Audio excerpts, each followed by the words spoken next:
Muy buenas a todos cinéfilos y bienvenidos un día más a mi canal. Hoy les voy a contar mi opinión sobre Thunderbolts, la nueva película del universo cinematográfico de Marvel, y lo voy a hacer en dos secciones distintas, ya que en la primera voy a contarles mi opinión sin spoilers y luego en la segunda sección, y les avisaré por supuesto para que sepan que si no han visto la película esa se la deben saltar, pues les hablaré con más detalle sobre la película revelando ciertos elementos que me interesa comentar para poder analizarla mejor. Así que vamos allá con mi opinión.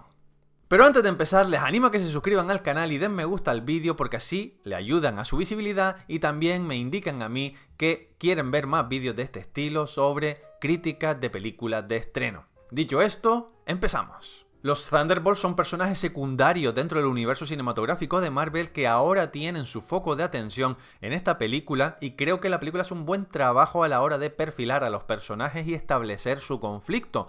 En algunos de ellos quizás no ahonda demasiado, pero en los que sí lo hace, creo que la película brilla con luz propia, como son los personajes de Yelena, interpretada por Florence Pugh, y el personaje de Sentry, interpretado por Louis Pullman.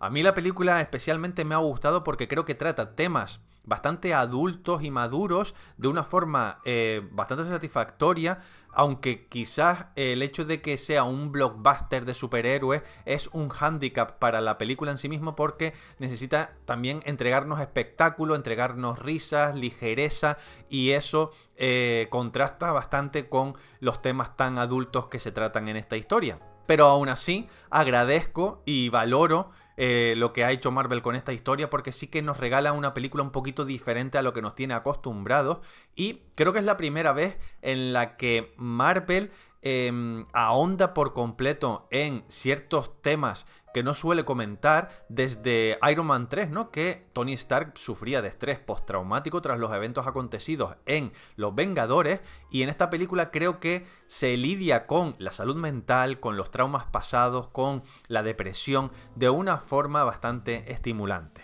La película está protagonizada principalmente por personajes ambiguos, por antihéroes, y es súper importante que establezca cierto contexto para que nosotros sigamos a los personajes sin necesariamente sentir rechazo hacia ellos. Tenemos que sentir como mínimo empatía, y creo que a lo largo de la historia están distribuidas ciertas píldoras de información sobre cada uno de ellos que nos ayuda a entender su viaje personal hacia la oscuridad y si serán capaces de ver la luz al final del túnel y regresar al lugar más optimista, positivo y heroico del cine de superhéroes. Pero sobre todo quería destacar la dirección de Jake Schreier, porque me ha sorprendido para bien el hecho de que un director que sobre todo se ha formado en series como Beef, Bronca, que tuvo muchísimos premios en estos últimos años, y también Kidding, aquella serie que gustó mucho, protagonizada por Jim Carrey, pues de repente se enfrenta a un blockbuster de 150, 180 millones de dólares, y me ha sorprendido su puesta en escena. Hay escenas realmente no solo bien rodadas, sino hermosas de ver. Hay una escena en un pasillo, no lo voy a explicar exactamente qué es lo que ocurre, pero está iluminada de una forma súper estimulante que no estoy acostumbrado a ver yo en el universo de Marvel, que luzca algo tan bonito y tan original y refrescante en cuanto a puesta en escena. Y creo que eso es un gran trabajo también por parte de Andrew Dross Palermo, que es el director de fotografía de esta historia. Además, la cámara permite ver las coreografías de acción de una forma súper clara, nítida, limpia. La cámara no está todo el rato cortando para ver el impacto de un golpe de un personaje a otro, sino que realiza un traveling o un paneo y vemos el movimiento completo de los personajes, coreografías relativamente complejas mostradas sin cortes, y eso ayuda muchísimo a meterte dentro de la piel de los personajes y sobre todo a sentir esos golpes de forma más realista, ¿no? Ocurría mucho en la saga Matrix, ¿no? Que a las hermanas Wachowski les gustaba realizar planos bastante largos con coreografías complejas, pero sin cortar la cámara, para que se viera en todo momento lo que están realizando los personajes. La geografía no suele ser algo que se les dé especialmente bien a según qué directores, sobre todo cuando dan el salto al blockbuster, pero Jake Schreier es muy bueno con la geografía. ¿Con qué me refiero a esto? Pues en todo momento sabemos de dónde vienen los personajes, a dónde van, dónde se encuentran, y creo que no todos los directores son capaces de mostrarnos una geografía tan limpia en el universo de Marvel como lo ha hecho J.K. Reyer en esta película. También quiero destacar la banda sonora de Son Lux, que hicieron la banda sonora en su día de Everything Everywhere All at Once, la multiganadora de Oscars hace unos años, y me ha sorprendido para bien, porque creo que es una de las bandas sonoras que tiene más personalidad del universo Marvel. Y he leído hace poco que aparentemente empezaron a trabajar en la banda sonora antes de que se empezara a rodar la película, algo que en Marvel rarísima vez ocurre, honestamente. Entonces se demuestra que hay bastante mimo en esta película y que se les ha permitido suficiente margen de maniobra para que todas las piezas caigan en su sitio. Estaba hablando antes sobre la fotografía de Andrew Dross Palermo, que es el director de fotografía habitual de David Lowery. David Lowery, que hizo películas que tuvieron muy buenas críticas, como A Ghost Story o como The Green Knight. A Ghost Story se las recomiendo muchísimo, es un peliculón. Y The Green Knight la tengo pendiente, tengo que verla. También participó en la serie de Marvel Moon Knight, protagonizada por Oscar Isaac, así que es terreno conocido a cierto nivel para Dross Palermo. Hablando sobre los personajes, obviamente el que más destaca es Florence Pugh. Yelena yo creo que es la protagonista de esta historia y es la que tiene el drama más complejo y en el que se profundiza en mayor medida. Tiene muchas escenas de lucimiento y Florence Pugh es una de las mejores actrices del mundo y por eso creo que sabe exprimir al máximo un personaje que quizás en manos de otra actriz menos experimentada no habría lucido tan bien. Creo que es un personaje que claramente tiene traumas importantes y en este sentido creo que también es vital, sobre todo si quieren que le llegue al corazoncito su personaje, que vean Black Widow, Viuda Negra, y si hace mucho tiempo que la vieron, pues revisionarla antes de esta película, porque creo que va a contextualizar muy bien los traumas del pasado de Yelena, ¿no? Porque al fin y al cabo ella tiene ese pasado tortuoso en la habitación roja, donde aprendió todo lo que sabe como luchadora, vamos a decir. Pero también, obviamente, la pérdida de Natasha, ¿no? De su hermana, el personaje de Scarlett Johansson, ese vacío interior que siente el personaje y sobre todo la dinámica que existe con el personaje de David Harbour, ¿no? Red Guardian, que está establecida en Viuda Negra y que aquí creo que la llevan a otro nivel. Ambos están fantásticos. Sí que es verdad que Red Guardian es un personaje que se utiliza principalmente para aliviar cómicamente ciertas secuencias y a veces se pasa de energía David Harbour bajo mi punto de vista, pero creo que cuando él está un poquito más comedido, brilla. Porque hay una escena de... Bueno, realmente hay dos escenas de conversación con Florence Pugh muy buena, pero sobre todo la segunda, que es hacia el clímax de la película, es especialmente buena. Tampoco voy a hablar de todos los personajes uno por uno, porque si no esta crítica sería larguísima y tampoco quiero eso. Pero Bucky creo que es un personaje simplemente funcional en esta historia, que se le intenta dar relevancia, pero creo que tampoco es tan importante. Tiene casi más importancia como complemento que no como el liderazgo de este grupo de superhéroes, vamos a decir. Sí que me ha gustado cómo han enfocado el personaje de Walker, ¿no? Que interpreta a Wyatt Russell, que era un personaje bastante antagónico en Falcon and the Winter Soldier, la serie de Disney Plus, pero en esta película consiguen darle un matiz un poquito más interesante y en el que vemos una versión un poquito más ligera, con alguna que otra broma, muy cabezota y tal, pero también vemos y entendemos por qué él se comporta de esa manera, lo cual lo vuelve más interesante. Ghost no me ha terminado de convencer. Entiendo que hay que darle algo y que tiene que tener una textura, un color un poquito distinto que al resto de los otros personajes, pero creo que Hannah John Kamen tiene un exceso de energía a la hora de intentar generar momentos cómicos y es un personaje que no encaja porque ella también tiene sus traumas pasados y en Ant-Man and the Wasp era un personaje bastante serio, oscuro, no sé, torturado diría yo incluso. Y en esta película como que tiene que estar en una peli de Marvel con dinámica de personajes y por lo tanto tiene que tener algún que otro chiste y creo que era innecesario. Pero bueno, eso ya son cosas mías. Pero voy a concentrarme ahora un poquito en Sentry, que es uno de los personajes más interesantes de la película, obviamente capital en todo lo que ocurre, y tampoco quiero extenderme en lo que cuento porque estamos en la sección sin spoilers, pero Creo que el personaje de Sentry es interesante por el acercamiento de Louis Pullman, que nos muestran a una persona apocada, nerviosa, desorientada, y poco a poco vamos viendo las diferentes capas que tiene el personaje y cómo poco a poco él se conoce a sí mismo y nosotros lo conocemos a lo largo de la historia y entendemos el rol que está llevando a cabo, ¿no? Porque verdaderamente todo explota en pantalla en el clímax de la película, en el tercer acto, donde verdaderamente entendemos cuál es su función en la historia y qué es lo que nos llevamos nosotros los cinéfilos cuando queremos ahondar en la película una vez que ya la hemos terminado, porque la película claramente está hablando de temas muy grandes y creo que el personaje literalmente es un símbolo de los temas que comenta. ¿Qué cosas negativas tiene esta película? Esta película tiene algún que otro problemilla de ritmo, creo que lo comenté antes. Creo que no siempre funcionan bien según qué subtramas. Y especialmente tengo problemas con la subtrama de el personaje de Julia Louis-Dreyfus, que es como el principal personaje antagónico de la película. Es algo así como Viola Davis en Suicide Squad, ¿no? Es la que maneja a estos personajes que en teoría son antihéroes / villanos. Y creo que Julia Louis-Dreyfus es una magnífica actriz, laureada por todas esas series como Seinfeld, Veep, etc.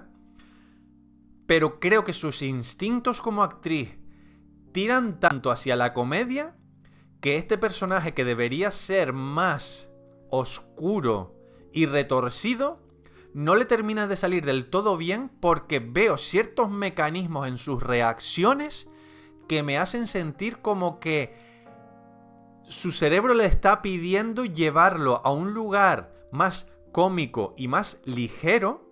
Estoy hablando literalmente de reacciones del personaje o de coletillas que suelta con según qué frase, hasta el punto de que no me termino de creer lo verdaderamente trascendental que pueda ser ella en la historia, los tejemanejes que esté tratando detrás de las cámaras sin que nosotros lo veamos, y sobre todo su poder para generarnos a nosotros miedo. Entonces, nunca me ha terminado de funcionar este personaje, que ya ha aparecido en diferentes películas y series. En esta película sí que es verdad que tiene más con lo que jugar, y en alguna que otra escena sí que me funciona, pero en otras directamente pienso que no termina de tener el calado que debería tener en cuanto al poder que realmente posee. Creo que hay un momento hacia la mitad de la película en la que se pierde un poco el ritmo y ese estatismo de algunas secuencias donde los personajes se encuentran en un lugar concreto y no terminan de salir de ese lugar, hace que se sienta demasiado alargado. Pero más allá de eso, es una película que funciona bastante bien a otros muchos niveles, ¿no? Como los que he comentado anteriormente. Así que, en líneas generales, puedo decir que he salido bastante satisfecho de la película, a pesar de que no me ha cambiado la vida. También les digo que yo, como amante del cine de superhéroes durante toda mi vida, yo estoy bastante desencantado, no solo con Marvel, sino con el cine de superhéroes en general, y solo voy a ver películas que verdaderamente me interesan. No fui a ver Capitán América 4, no fui a ver The Marvels, no he visto prácticamente ninguna serie de Disney Plus, pero porque yo poco a poco he ido cambiando como cinéfilo y ya este tipo de películas no me interesan tanto. Pero intento darles una oportunidad cuando creo que me pueden aportar algo interesante, y creo que esta película tiene suficientes elementos interesantes para yo decir, bueno, pues no me arrepiento de haberla ido a ver. Importante, la escena postcréditos. Hay dos escenas postcréditos, una hacia el principio y otra al final del todo. La del principio da un poco igual porque es un poco así la típica chorrada, pero la del final es súper importante. Además, he leído que es la escena postcréditos más larga de la historia del MCU. Así que no se la pierdan porque establece cosas y creo que es muy interesante. Ahora, para terminar, sí, ya estoy terminando, se me está quedando esto un poco largo, pero quería comentarles 3 o 4 detallitos que se podrían considerar spoiler y que no he podido comentar anteriormente, así que si no han visto la película, no vean esta parte del vídeo. Y si la han visto, pueden verlo obviamente sin problema. Pero avisados quedan, alerta spoiler, para que recuperen este vídeo más adelante una vez hayan visto la película.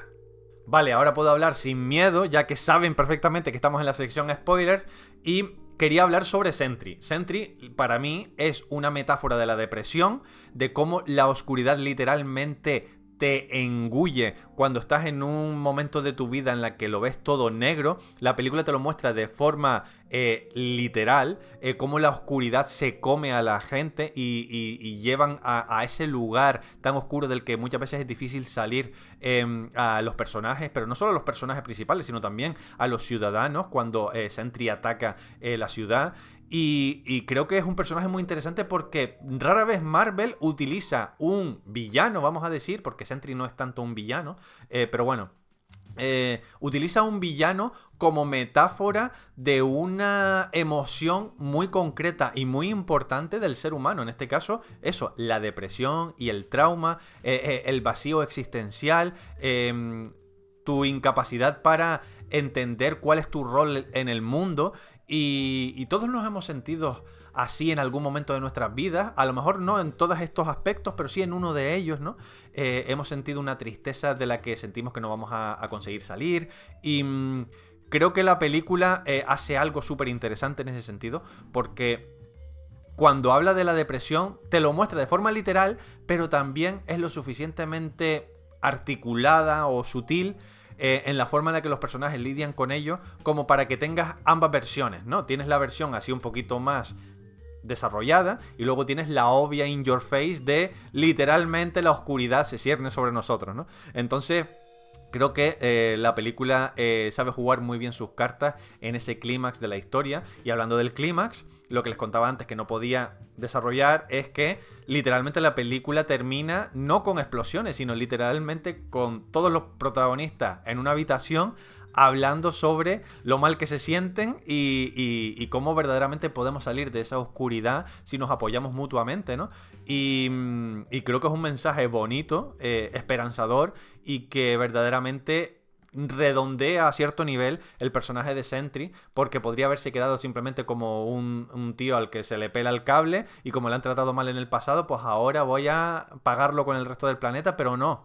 Hay salvación para los personajes cuando tienen el apoyo adecuado y son escuchados. Qué importante es escuchar a otras personas, tener empatía, solidarizarse, tener compasión. No sé, son cosas que se deberían dar por hecho, pero que no todo el mundo son capaces de mostrar y de demostrar.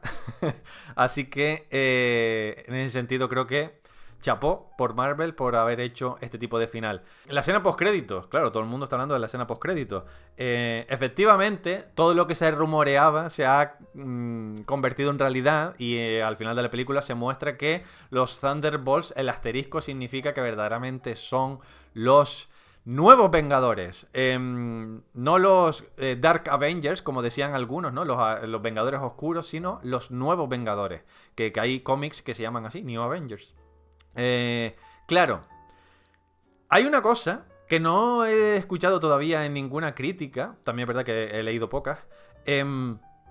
¿No les ha pasado a ustedes que están en esta sección porque han visto la película, quiero pensar, que en el tercer acto de la película Thunderbolt se convierte un poco en The Voice?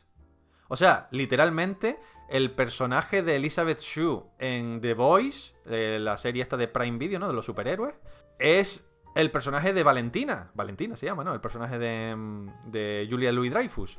Y luego tenemos estos superhéroes que son antihéroes, que son malos y que están gestionados a cierto nivel por ella. Y al final de la película, literalmente, los nuevos Vengadores son propaganda. Es marketing promocional. Y no sé cómo sentirme al respecto. Porque son nuevos Vengadores, pero no son nuevos Vengadores porque salven el planeta per se, aunque sí que salvan a bastante gente al final de la película, sino por el hecho de que llegan a una especie de acuerdo resignado, por decirlo así, entre el personaje de Julia Louis-Dreyfus y los Vengadores, en los que ambos intentan aprovecharse los unos de los otros, pero yo lo que quiero con los nuevos Vengadores es que hagan su trabajo, que es salvar al planeta y hacer de nuestro planeta un lugar mejor. Entonces, no sé cómo tomármelo y no sé qué camino tomarán en futuras películas, en Doomsday, en Secret Wars y todo esto. Pero me ha parecido un giro extraño y no sé cómo tomármelo. Pero bueno, no sé qué opinan ustedes al respecto. Díganme en los comentarios qué les ha parecido la película en general, pero sobre todo qué les parecen ciertas decisiones narrativas que han tomado en esta historia. Eso sí, avisen de spoilers, por favor, en los comentarios si van a decir algo así que se pueda considerar demasiado revelador, por si acaso que alguien que vaya a ver este vídeo todavía no haya visto la película. Sean conscientes de eso, por favor, y respeten a los demás espectadores.